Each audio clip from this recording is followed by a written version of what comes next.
Okay guys, तो कुछ busy schedule होने के कारण इस वीक में वीडियो नहीं भेज पाए थे, लेकिन अब उधर से फ्री होकर अब हम अपने अपनी जगह पे आ रहे हैं। तो हम लोग कॉलिगेटिव्स के अंदर दो टर्म्स को पढ़ चुके हैं। कौन कौन सा? Relative lowering of vapour pressure और एलिवेशन ऑफ बॉइलिंग पॉइंट। आज हम न्यूमेरिकल्स दिखाना चाह रहे थे, बट पहले ये दो टॉपिक्स कॉलिगेटिव का निकाल लेते हैं। एक आपका डिप्रेशन है और दूसरा ऑस्मोसिस और ऑस्मोटिक प्रेशर। देन हम लोग उसके ऊपर न्यूमेरिकल्स बनाएंगे। हालांकि relative lowering of vapour pressure के ऊपर कुछ क्वेश्चंस को हमने समझाया था, आपने किया भी होगा। तो ये जो तीन टर्म्स बच जाएगा, डिप्रेशन का, एलिवेशन का और ऑस्मोटिक का, जिसके ऊपर हम लोग न्यूमेरिकल्स टॉपिक खत्म होने के बाद यूज करेंगे। तो हम लोगों ने नेक्स्ट टॉपिक लिया है डिप्रेशन ऑफ फ्रीजिंग पॉइंट। इसको भी हम लोग एक बीकर के थ्रू समझते हैं। जैसे हम लोग पहले एक क्लास में जब कॉलिगेटिव शुरू हुआ था तो हम लोग समझे थे,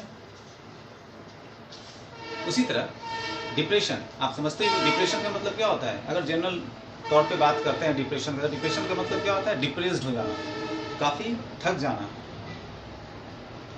मेंटली डिप्रेस्ड हो जाना। तो डिप्रेशन का मतलब ही हो गया क्या? डिक्रीज होना। तो यहाँ डिक्रीज कौन करने जा रहा है? आपका फ्रीजिंग पॉइंट, जिसको हम लोग यहाँ गौर से देखते हैं, फिर बीकर लेते हैं। यहाँ पर फिर हम एक बीकर बना रहे हैं, गौर से देखना।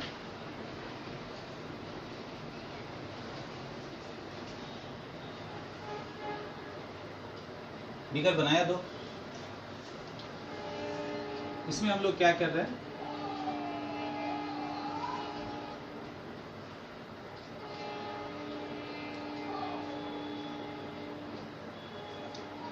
इसमें जो हम लोगों ने लिया है बीकर में, ये प्योर सॉल्वेंट है। ये क्या है? Pure solvent. वो कौन सा सॉल्वेंट हम लोग यूज कर रहे हैं? जो हमेशा यूज करते आ रहे हैं। कौन सा है? H2O। अब यहां पर हम लोग क्या कर रहे हैं? सो देखो, अब सॉल्यूशन तैयार कर रहे हैं हम लोग। सॉल्यूशन,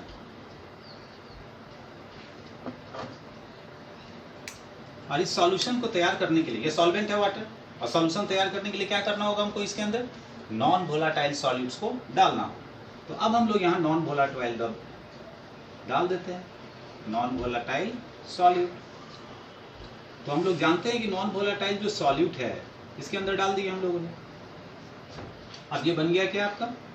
ये बन गया सॉल्यूशन। सॉल्यूशन बन गया ये। अब देखो गौर से, वाटर का फ्रीजिंग पॉइंट नोन है, काफी नीचे क्लास से हम लोग जानते हैं कि वाटर का फ्रीजिंग पॉइंट कितना होता है? 0 डिग्री सेल्सियस, या केल्विन में ले ले तो 0 डिग्री सेल्सियस कितने केल्विन के बराबर होगा? 273 केल्विन। अब जैसे ही इसमें डिप्रेस्ड कर जाए, जैसे ये वाटर था, इसका फ्रीजिंग पॉइंट 0 डिग्री सेल्सियस है। अब इसमें आपने कुछ नॉन वोलाटाइल्स डाल दिया, तो ये सॉल्यूशन तैयार हो गया। ये जब ये सॉल्यूशन तैयार हो गया, तो इसका जो फ्रीजिंग पॉइंट है वो इससे डिप्रेस्ड हो गया, घट गया। तो मान लें कि इसका जो डिप्रेशन हुआ फ्रीजिंग पॉइंट का, उसको हम लोग यहाँ -2 डिग्री सेल्सियस कर देते हैं। -2 डिग्री सेल्सियस, -2 डिग्री सेल्सियस कर दिया हम लोगों ने। जनरली एक चीज याद रखना हमेशा कि ज्यादा ना डिप्रेशन होता है ना ज्यादा एलिवेशन होता है किसी चीज में। कोई सॉल्यूट है जहां पर थोड़ा बहुत 10-12 डिग्री सेल्सियस का फर्क आएगा, नहीं तो ज्यादातर आपका 5, 7, 8 इसी के आसपास, इतना ही डिग्री सेल्सियस के आसपास का डिफरेंस दिखता है। तो वाटर का जो फ्रीजिंग पॉइंट है वो कितना है? 0 डिग्री सेल्सियस। और जब हम लोगों ने इसको सॉल्यूशन बनाया नॉन वोलाटाइल सॉल्यूट्स को डालकर, तो ये आ गया किसमें? -2 डिग्री सेल्सियस। ये हम लोगों ने मान लिया। ये तो एक्सपेरिमेंट है, जब हम लोग एक्सपेरिमेंट करके देखेंगे तो सामने दिख जाएगा। मान लिया हम लोगों ने कि -2 डिग्री सेल्सियस। तो ये मेरा सॉल्वेंट का है, तो ये मेरा इनिशियल है, तो इसको हम मान ले क्या? TI initial. और ये मेरा फाइनल हो गया, तो इसको हम लोग कर लेते हैं क्या? TF फाइनल कर लिया इसे। इसके पहले जो हम लोग चेंज दिखाते थे, किसमें दिखाते थे चेंज? Final minus initial. अब हम लोग यहाँ जो चेंज दिखाएंगे वो दिखाएंगे इनिशियल माइनस फाइनल। क्या दिखाएंगे? इनिशियल माइनस फाइनल, जिसको ΔTF हम लोग कह रहे हैं।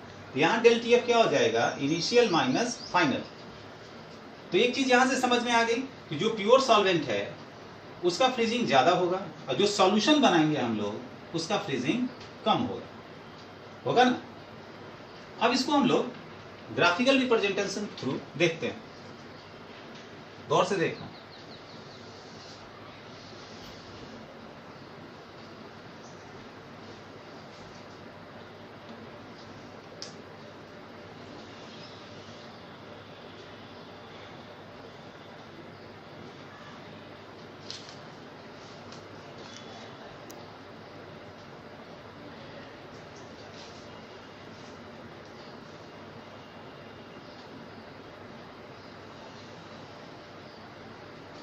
ये जो है ऊपर आपका, ये हो गया आपका किसका, सॉल्वेंट का, प्योर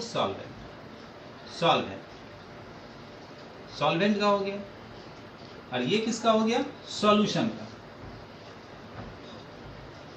सॉल्यूशन। और यहां पर जो ये हम कर्व दिखा रहे हैं, ये जो नॉन वोलेटाइल हम लोग डाल रहे हैं, यानी कि ये हो गया सॉलिड। जो नॉन वोलेटाइल हम लोग डालते हैं क्या हो गया, सॉलिड।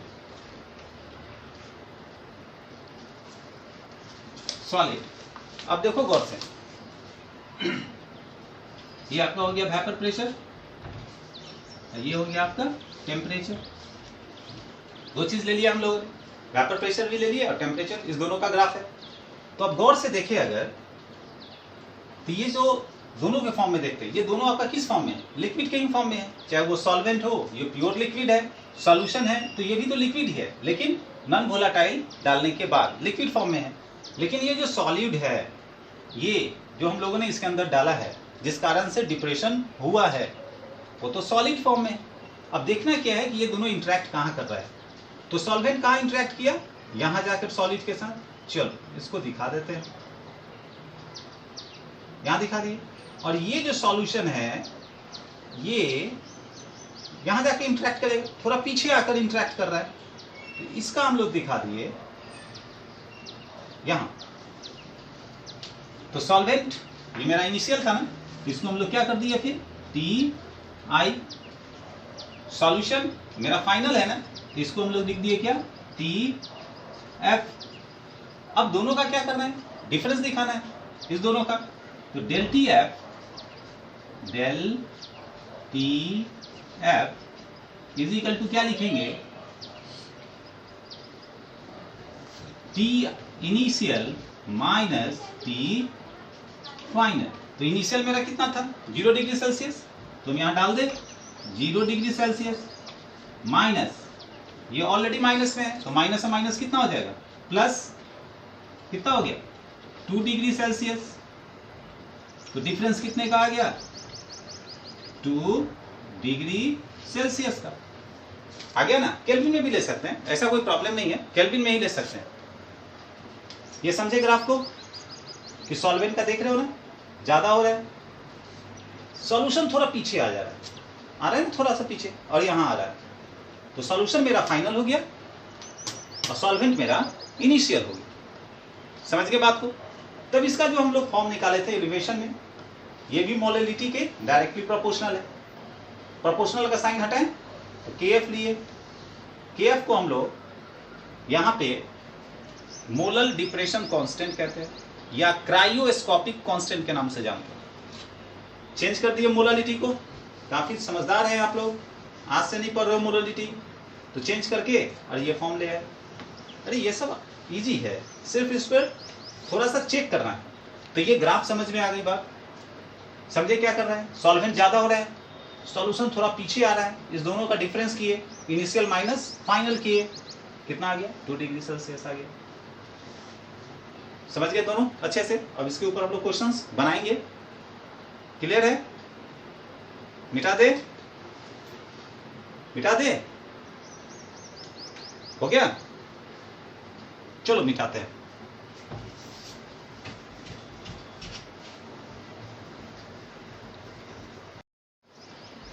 अब नेक्स्ट, जैसे हम लोग डिप्रेशन को पढ़ लिए, अब दो टर्म को यूज कर रहे हैं, ऑस्मोसिस और ऑस्मोटिक प्रेशर। ऑस्मोसिस पढ़ने से पहले एक चीज याद दिला दें, काफी नीचे एक क्लास से पढ़ते आ रहे, वो है डिफ्यूजन। क्योंकि डिफ्यूजन में जो होता था आपका, याद करो डिफ्यूजन में 9th क्लास में पढ़े थे ना डिफ्यूजन। तो डिफ्यूजन में क्या होता था कि वहां पे higher concentration to lower concentration में मूव होता था और वहां पर कोई मेम्ब्रेन का इस्तेमाल नहीं करते थे, कोई भी मेम्ब्रेन का इस्तेमाल नहीं करते थे और मूव कराते थे higher concentration to lower concentration, और वहां सारा चीज मूव करता था। ये नहीं था रिस्ट्रिक्शन कि सॉल्यूट मूव नहीं करेगा, सॉल्वेंट मूव नहीं करेगा, सारा चीज को मूव करना है। ठीक उसी के बेसिस पर थोड़ा बहुत चेंज आता है जो ऑस्मोसिस है। ऑस्मोसिस भी अगर हम लोग बात करें तो आप लोग 9th-10th में बायोलॉजिकल के अंदर पढ़े होंगे। बायोलॉजिकल फिनोमेना है जहाँ पर आपको किसमिस का एग्जाम्पल दिया होगा, एग्स का एग्जाम्पल दिया होगा, ये सब का एग्जाम्पल है जहाँ पर हम लोग ऑस्मोसिस का फिनोमेना को दिखाते हैं। वही ऑस्मोसिस हम लोग यहाँ है जो हम लोग डायग्राम पहले ड्रॉ कर चुके हैं। यहाँ पर देखो, गौर से समझना थोड़ा सा। ये एक हम लोगों ने मेम्ब्रेन लिया, मेम्ब्रेन है, ठीक है, मेम्ब्रेन।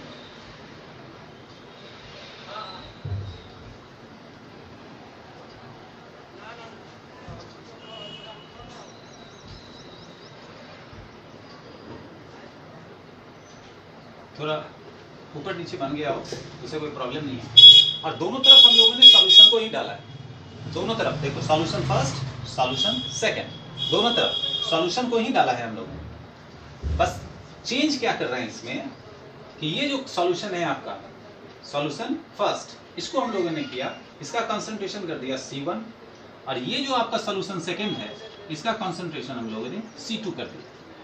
और ऐसा मान के चल रहे हैं कि यहाँ जो कंसंट्रेशन है आपका वो C1 ग्रेटर कंसंट्रेशन है, ज्यादा कंसंट्रेशन है C2 से, यानी कि सॉल्यूशन फर्स्ट का कंसंट्रेशन ज्यादा है in compare to solution second.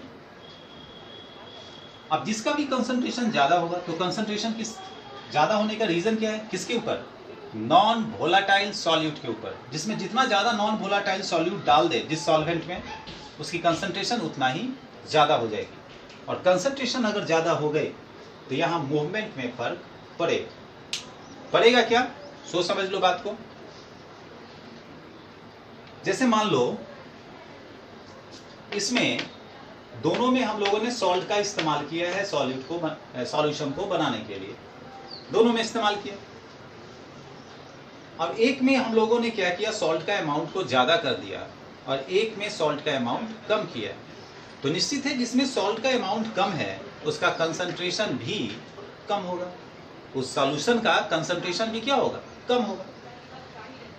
तो यहां पर जो होता है, जो डिफ्यूजन में अभी हम लोगों ने बात किया कि डिफ्यूजन में हायर टू लोअर मूवमेंट होता है और सारा चीज का होता है मूवमेंट, ये नहीं कि वहां रिस्ट्रिक्शन है, बट यहां रिस्ट्रिक्शन होता है क्योंकि हम लोगों ने बीच में क्या लगा दिया है, मेम्ब्रेन।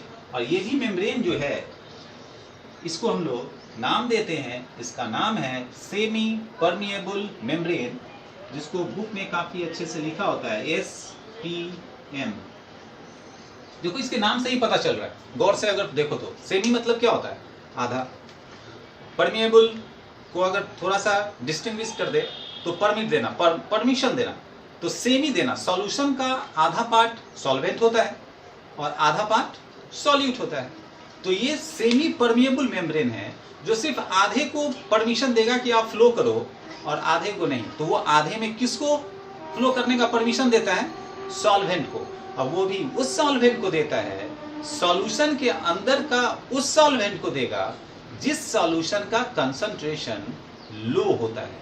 एक बार याद रखना फिर से कि ऑस्मोसिस के अंदर सॉल्वेंट का मूवमेंट होगा, सिर्फ सॉल्वेंट का मूवमेंट होगा from lower concentration to higher concentration, और वो भी सेमी परमिएबल मेम्ब्रेन के थ्रू, वो भी सेमी परमिएबल मेम्ब्रेन के थ्रू ही होता है।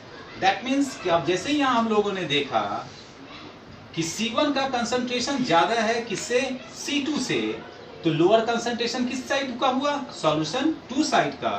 तो मूवमेंट किधर से किधर होगा, इधर से इधर मूवमेंट होगा। वो भी किसका होगा मूवमेंट, सिर्फ होगा मूवमेंट किसका, सॉल्वेंट का, क्योंकि सॉल्वेंट जो है आराम से मूव कर जाएगा। दूसरा, जो इसके अंदर का सॉल्यूट है वो मेम्ब्रेन के थ्रू जहां है, जिस साइड है उसी साइड रुक जाता है। तो फिर से बोल दें, ऑस्मोसिस के अंदर जो सॉल्यूशन आपका दो दिया हो, अगर सॉल्यूशन फर्स्ट है, सॉल्यूशन सेकंड है, उस दोनों सॉल्यूशन के अंदर जिसका कंसंट्रेशन लो होगा, जिस सॉल्यूशन का कंसंट्रेशन लो होगा, उस सॉल्यूशन का सॉल्वेंट मूव कर जाएगा higher concentration of the solution की तरफ। This phenomena is called osmosis. समझिए डिफ्यूजन और ऑस्मोसिस में क्या डिफरेंस आ गया। डिफ्यूजन में भी मूवमेंट होना है from higher concentration to lower concentration, और यहां ऑस्मोसिस में मूवमेंट होना है from lower concentration to higher concentration. दूसरा डिफरेंस, डिफ्यूजन में कोई मेम्ब्रेन का इस्तेमाल नहीं करते, बट ऑस्मोसिस के अंदर मेम्ब्रेन का इस्तेमाल करते हैं। अब वो मेम्ब्रेन कौन सा, सेमी परमिएबल मेम्ब्रेन। ये नेचुरल भी होता है मेम्ब्रेन और आर्टिफिशियल भी बनाया जाता है। नेचुरल जैसे प्लांट से, एनिमल का, ये सब का मेम्ब्रेन बनाया जाता है। सेमी परमिएबल मेम्ब्रेन सेलुलोज है, सेलोफोन है, इस ढंग का एग्जाम्पल होता है। और आर्टिफिशियल अगर हम लोग कहें तो पोटासियम फेरोसाइनेट कॉम्प्लेक्स साल्ट है एक, उसका हम लोग आर्टिफिशियल बनाते हैं। तो दोनों का जो मेन डिफरेंस है ध्यान रखोगे, डिफ्यूजन क्या है, और इसका जो नोट्स है वो तो आपको पीडीएफ के थ्रू जाता ही है। तो ऑस्मोसिस के अंदर लोअर कंसंट्रेशन टू हायर, यानी कि movement of solvent particles from lower concentration to higher concentration through semi permeable membrane is called osmosis. और डिफ्यूजन में movement of total matters like solute, solvent, जो भी है, from higher concentration to lower concentration without any membrane is called diffusion। तो दोनों की बात ये है, तो ये याद रखना हमेशा।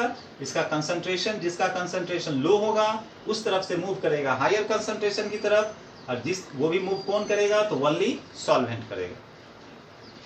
उसके बाद ठीक इसी की बात हम लोग, इसी चीज को हम लोगों ने यहाँ छोटे फॉर्म में बनाया है। यहाँ भी हम लोगों ने ले लिया, एक तरफ सॉल्यूशन ले लिया, एक तरफ सॉल्वेंट ले लिए, और यहां पर हम लोग क्या कर रहे हैं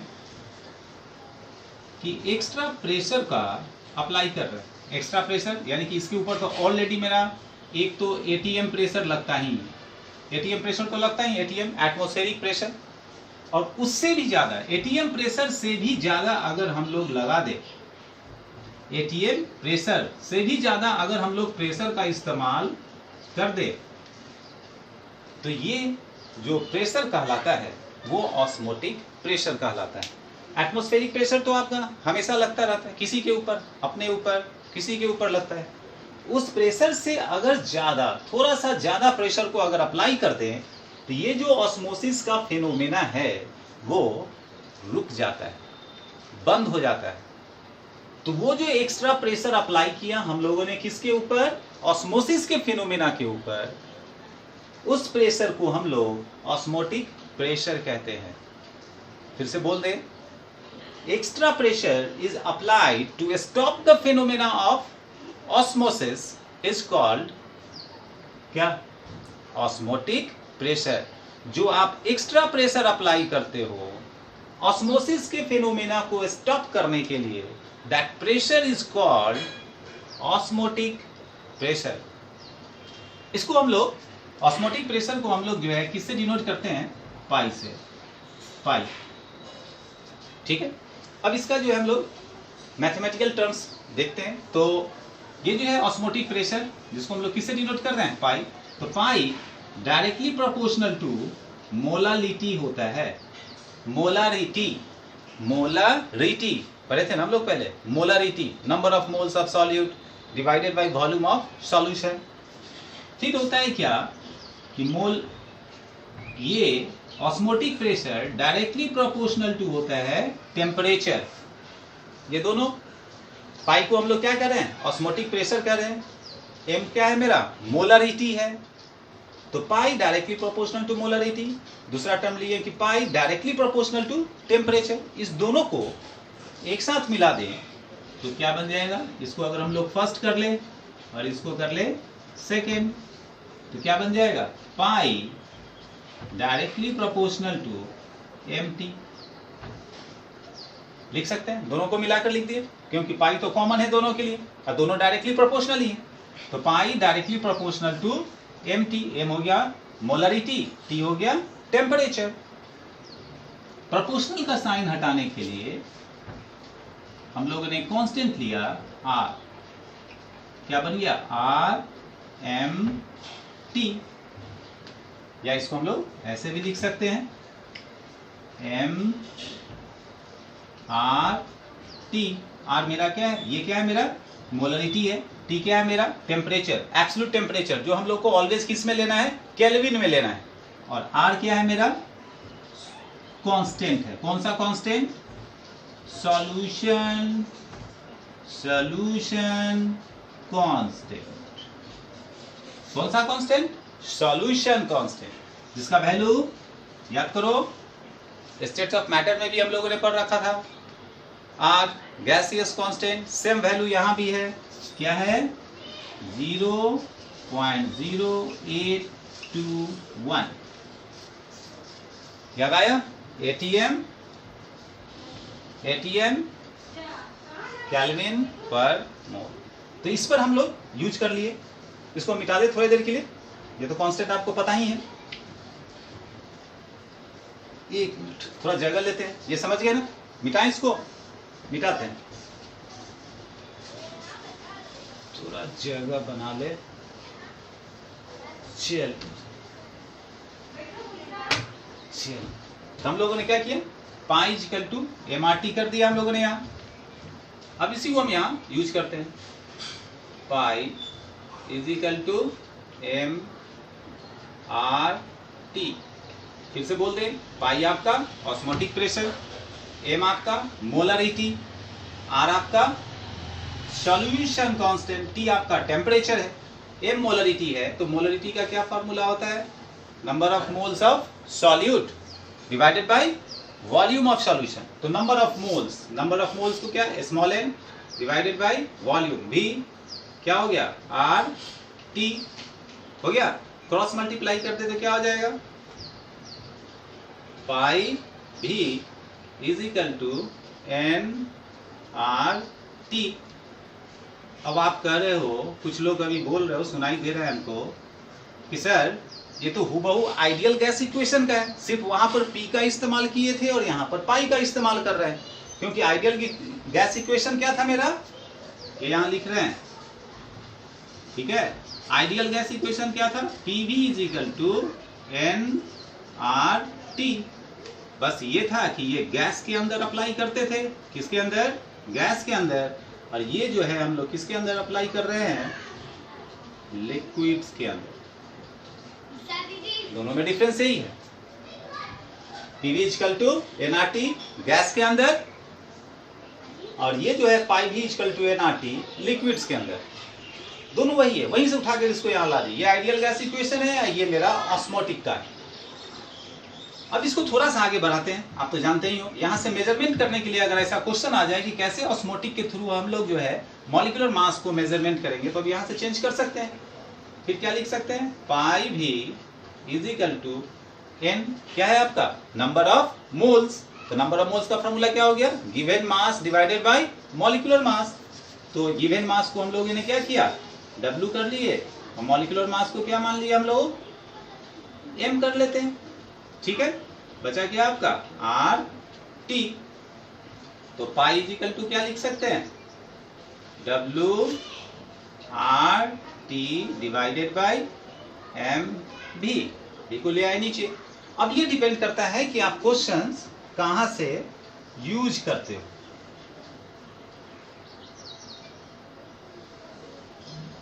ये हो या ये टर्म हो, तो इस टर्म के ऊपर हम लोग अब क्वेश्चंस बना सकते हैं ऑस्मोटिक का। जो भी हो, अभी जो हम लोग पीछे पढ़े हम लोग वो ऑस्मोटिक का पढ़े, ये सारा चीज समझ में आ गई बात। ऑस्मोसिस किसको कहते हैं, ऑस्मोटिक प्रेशर किसको कहना है हमको, तब हम लोग जानते हैं। जैसे बहुत सारा टर्म्स आता है कि अकॉर्डिंग टू अगर हम लोग बात करें ऑस्मोसिस से, तो ऑस्मोसिस को दो पार्ट्स में बांटे हम लोग, एक एक्सो ऑस्मोसिस और दूसरा इंडो ऑस्मोसिस। उसी तरह अकॉर्डिंग टू ऑस्मोटिक प्रेशर अगर बात करें, on the basis of osmotic pressure अगर बात करें, तो सॉल्यूशन को हम लोगों ने 3 पार्ट में बांटा है, हाइपोटोनिक सॉल्यूशन, हाइपरटोनिक सॉल्यूशन और एक आइसोटोनिक सॉल्यूशन। उसके अंदर फिर इसकी फेनोमेना क्या क्या होती है सो हम लोग देखेंगे। ये थ्योरेटिकल फॉर्म है जो आपको हम पीडीएफ में भेजेंगे, अच्छे से देख लोगे कि किस में हाइपर होने से क्या प्रॉब्लम होगा, हाइपो होने से क्या प्रॉब्लम होगा और आइसोटोनिक होने से क्या आता है। ठीक है, तो अब उम्मीद करते हैं कि ये इसके ऊपर जो फॉर्म है आप समझ गए होंगे। अब हम लोग इसके ऊपर न्यूमेरिकल्स अच्छे से सॉल्व कर सकते हैं। तो जो आपका न्यूमेरिकल्स का फॉर्म बच गया है, हम ज़्यादा समय नहीं लेते हुए तुरंत हम आपको जो है न्यूमेरिकल्स जो है आपको फिर से सामने ऑनलाइन लाकर आपको दिखाएंगे, जैसे अभी हम लोग देख रहे हैं, और देखेंगे कि कैसे कैसे न्यूमेरिकल्स इसके ऊपर सॉल्व होता है। कोई खास नहीं है, काफी सिंपल है, सिर्फ पकड़ना है। जैसे हम बार बार बोलते हैं कि कैसे पकड़ोगे, किस क्वेश्चन से इसका अप्लाई करना है या किस क्वेश्चन से किसको अप्लाई करना है। समझ गए? ठीक है, गुड।